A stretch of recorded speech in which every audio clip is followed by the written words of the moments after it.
Hi guys, let's do a Korea Airbnb room tour. Airbnb tour. Dito ako around Hongdae again. Pasok natin. Charan! Kitang-kita mo na agad siya lahat. So yeah, sa pagpasok mo, mag-iiwan ka lang dito ng shoes. And meron tayo ditong sampayan. And of course, meron tayo ditong mirror. And syempre, kagabi dumating na ako. So, dito na yung mga gamit ko. And ito yung luggage. Meron din tayong TV. And ito yung higaan ko. Nandiyan na agad. Malaki siya. 4'2 siya. Pwede siya 4'2. And dito, sa side nito, meron tayong ref. And of course, microwave.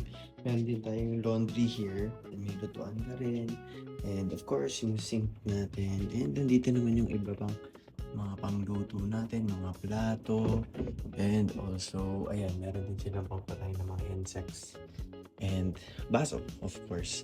Meron din tayo ditong shot glass. Just in case. Moving to the sides, dito ko na lang nilagay yung mga gamit ko.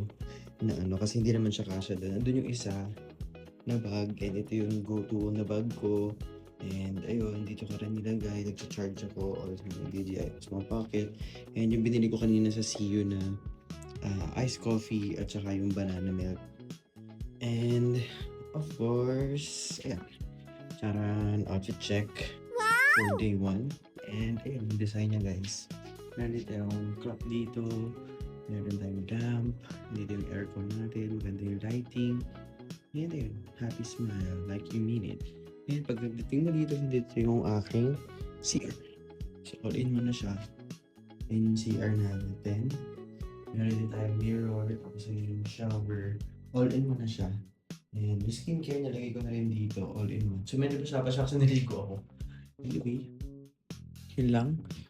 Yeah, that is it for our short Airbnb room tour here in Korea. Actually, ito pala guys, is parang around 4,000 pesos.